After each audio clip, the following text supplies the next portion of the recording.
Welcome to another episode of the More People podcast. I'm your host, Andrew Fitzmaurice, CEO at More People, joined today by our Managing Director, Richard Hamwell. Oh, yeah. So, Richard, as ever, lots of things we could rant about for any amount of time. Wanted today to spend some time talking about training and development. It's something we are extremely passionate about. I think we live and breathe it. Indeed. It's a massive part of where our business need is right now with regards to succession planning, bringing in new staff who start potentially at the bottom, or getting more value out of people who've been around for a long time, keeping the job interesting, being 1% better every day, as opposed to 1% worse. Indeed. I think we're in a position now where we've got a wealth of knowledge within the business, from historic members to people joining us from competitors within the industry, and we have to have that organic learning development plan, which we've got in place, and we genuinely do live and breathe it. It's not one of those values you have up on the wall and never spoken about. We develop, and we've been around for a large period of time. We expect everyone to have that thirst for knowledge and thirst for development. It's part of our DNA, isn't it? Yeah, and we made it a big thing. It's always been around, but we made it an even bigger thing at the start of this year to put it at the centre. So we've created this training at the centre initiative where we're devoting a non-negotiable amount of time during, as you said, core hours. It's not a lunchtime learning optional thing. We're sacrificing some real business time to make sure that we get it done. Yeah, I think that echoes the level of importance that we give it. Age-old saying that I've been saying for a long time, there's a lot different between being 8 years experience and 1 year's worth of experience repeated 8 times. We have to learn, we have to develop, technology develops, marketing, etc., etc. We have to keep moving with the times, moving with different products, algorithms, LinkedIn, new products, etc. So I think we've got to stay ahead of the game. We've got to do things like this. We've got to visualize what we're doing. We've got to visualize to the team what the career pathway looks like and what it takes to be successful in this game. And then we've got to go out there and do it. And we have to evolve. And we have to learn to get things wrong, and we have to be courageous enough to try different approaches and fall over and then change it and evolve it and keep moving forward. And I think that's the only way you're going to thrive and not just look to survive, without being too corny, to be frank. Well, contrary to popular belief, we don't get everything right all the time. I think people probably don't realize how much time we spend in here chalking up ideas on a whiteboard that never see the light of day because they're terrible. Oh, 90% of my ideas are absolutely honking. Only 90%. But it's the same both ways around, I think, isn't it? But we have that organic conversation where one idea, bad or otherwise, gives birth to a new idea, and eventually you get there and you roll out the right one. You have to start somewhere. It has to be bounced around. It has to be played out. And even when you get to the finished article in your own brains and you play it out, sometimes that falls over.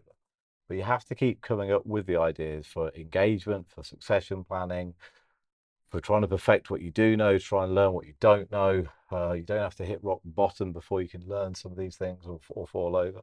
Understand there are various different learning styles to the team, and as the team grows into its mid to late 30s now, 35, 36 staff, the most successful people I've seen, whether it be in recruitment or outside, have a genuine thirst for learning. The best leaders I've ever worked for have inspired me through their desire to keep evolving and developing and moving, and not getting stuck and thinking there's only one way to do it. It's the way they learned 15, 20 years ago. We have to keep putting ourselves in vulnerable situations where we're not experts. But if you don't do that, you get left behind. I think that's a really good word. I think vulnerable is a really good word, and you and I both, we're obviously confident people, we're competent people, we know what we're doing, we've got 20 years experience doing it, we listen to a lot of advice externally, but we're more than happy showing vulnerability to throw our hands up and say, I don't know that as well as I should know it. I am now.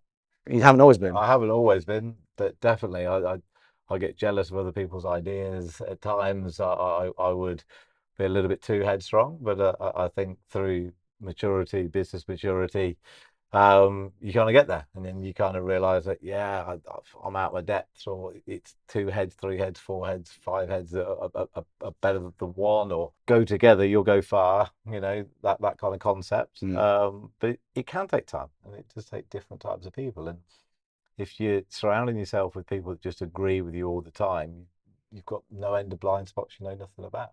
But you've got to fall over a few times. As coaches, as leaders, we're trying to make sure the guys don't have to fall over as much as we did, right? But it's hard because that's some of the best ways of learning. So you kind of got to try and develop the individuals, give them enough space and creativity to get the odd thing wrong. One thing I always find really challenging, and today's a good example of it because we've just come out of another meeting with an external trainer who's superb with business development coach, performance development, Yeah. high performing guru. He's got models we don't know about. Yeah. And we've got that thirst for learning, and we've already got dozens of models we've picked up through osmosis or plagiarism, Yeah. or through reading any number of recommended business books or watching TED Talks, whatever. It can be, sensory overload with a new model. And I think I'm often guilty of wanting to embed every new model, but I think my brain can handle juggling a few of them around, but choosing which one fits the best narrative for the minds of the team or the needs of the team, how to make best use of which model, at which time, Yeah. to which group, is often overwhelming. It's very hard. We've never had as much choice in anything that we do, whether it be which jobs, which industries we go into, holidays we pick. We've never had this amount of choice because the internet's never been this developed, and that will always be the case. It'll always develop more and more and more. Where you've got to triage what your business needs are, what your team's needs are, what the culture is, and then put the right one in. But even with external trainers, I've got it wrong in the past. I've picked the wrong one, or I've not embraced one enough in the past as well. You've got to go out there and take it what's right now, throwing 14, 15, 16 different ideas to your team because you can cope with it or I can cope with it. Sounds great. And you think, right, we knock over, we fix everything. The reality is that doesn't play out. That the team isn't going to be able to take on all of that at the same time because they haven't been in the industry for 20 years, 19 years. We have that conversation endlessly about coaching the kids' football team. Yeah.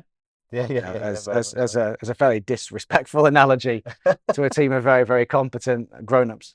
But when you've got complex ideas you want to communicate, you can't do a 10-minute halftime talk and point out 37 things that are not being done as well as they could be because they won't remember them. They might even just remember the last one that you said to make sure the last one's a good one. So having the patience to use your word triage, what's most important at any given time, which battles you're going to choose to fight today and which ones you'll park until tomorrow, because you can't roll out 37 models, 37 training schedules tomorrow. You can't, but at the same time, to semi-contradict what I'm saying, at times you have to test some of the people to put more than one thought process forward or what one strategy because maturity, business maturity, whatever it may be, it isn't an age thing.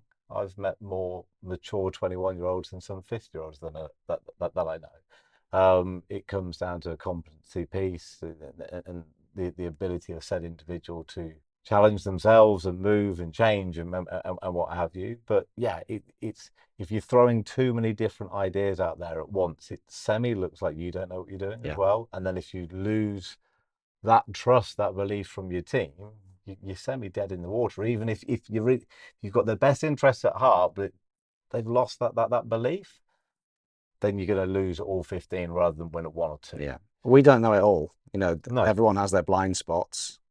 Which is why having a diverse workforce helps mitigate some of those blind spots rather than having a monoculture where everyone thinks the same way. So there'll be things on our radar that aren't there. I was also going to mention more about understanding learning styles. So we've embraced personality profiles and we've embraced other methods of trying to ascertain how people learn, recognizing that people do learn differently to how we learn. Or even communication styles, talking over the top of each other or finishing sentences or hurrying it along because I've already got to where you're getting to and vice versa. But being cognizant of different learning styles. So it's not a case of here's a textbook, I really enjoyed it, you read it, and it never getting read. And if you don't know how your team choose to learn, you can get very upset very quickly with lots of blank faces when delivering things in the style you like, as opposed to the style that they like to be taught in. Yeah, you have to play to your audience, right? And you have to understand their needs. Whilst there are different learning styles, you don't just conform to one. You'll be a different percentage for each one. So you're likely to have your favorite, subconsciously or consciously, but you can still challenge yourself at these areas for development. Don't like the term weaknesses, but those areas to develop. And there's so many different ways of learning. Big, massive team meetings are great in one respects, and it's a time saver, but you're always going to have 25%, 50%, maybe even 75% of the team switched off by that current style. So if you're a bit of a chameleon as a leader, as a coach, and you can mix it up, great. But the reality is you have to mix it up a lot, which will go against your own beliefs. So Mm. you have to embrace these things, but as the learnee, you've got to be able to kind of mix it up yourself as well. Well, it's self-awareness, I think, isn't it, as well, for the trainer to recognize that you need to deliver things in a range of styles, Yeah. but also to your point around areas for development. The more awareness that people have of the areas that are there to be developed, it will help. With there's somebody in our team who'll remain nameless, but they'll know who they are straight away, who we know is a reflector, a Yeah. big reflector. So when we're delivering things, you're met with a very stony faced, stoic, unemotional response. And it could be perceived to be negative. Yeah, Lawrence does that all the time. Well, yeah, Lawrence. Hello, Lawrence. He does it all the time, right? But he knows he's doing it, and we know he's doing it, Yeah. and everyone else knows I he's didn't doing it. start off with when I first started working with him. No. Initially, you Um, think you've hurt his feelings or something, but he's just processing. So that being out across that management group, managing up to the board, and us managing back down. The fact we've got that awareness can either that heightened awareness can mean there's some training he can do on that sort of thing, yeah. or at the very least, no, there isn't. But everyone knows that's his learning style and how he processes things, so it doesn't drive any conflict. And the numbers of things that link into that, whether it's learning styles or whether it's how people process information, the more cognizant everybody is of the individuals in the team, the smoother everything's going to go, and the more impactful training is going to be. Massively, but I think also through learning or through experience of managing debates at our exec dinners. So we've got 12, 15, 20 CEOs, MDs, founders, owners, directors of small firms, big, massive firms that come every month. And I'll sit there and run a debate, and I know I've got very confident people in the room. And occasionally you're a little bit frustrated when some people aren't coming forward, and no one likes silence when they're running a debate, and you occasionally will pick on people you potentially know a little bit better or have had the small talk at the canapes and drinks. Then every now and again, someone that stayed quiet for the majority of the evening, much like a Lawrence, will come along and deliver one or two lines of just perfection. And they've sat and they've thought about it, and it's semi mic drop moment. It's absolutely brilliant. And you just think, wow, you've just semi summed up what a lot of people have said, but also put your own commentary on it, and it's amazing. And the more you get to know that and witness that and see that, the frustration dies, and you look forward to that mic drop moment coming from said individual. But understanding it and just through experience, just through not getting frustrated and waiting, and silence is fine, and understanding the different styles, the less frustrated you are as a motivator, as a leader, the better, because you relax, you chill out a bit more, it comes through, the passion comes through in the tone of your voice, you speak a bit more with your hands and what have you, and it becomes more authentic. And not everyone should be like us, because the world would be a horrible place. One note to finish on. Thanks, Rich. Sorry, Lawrence.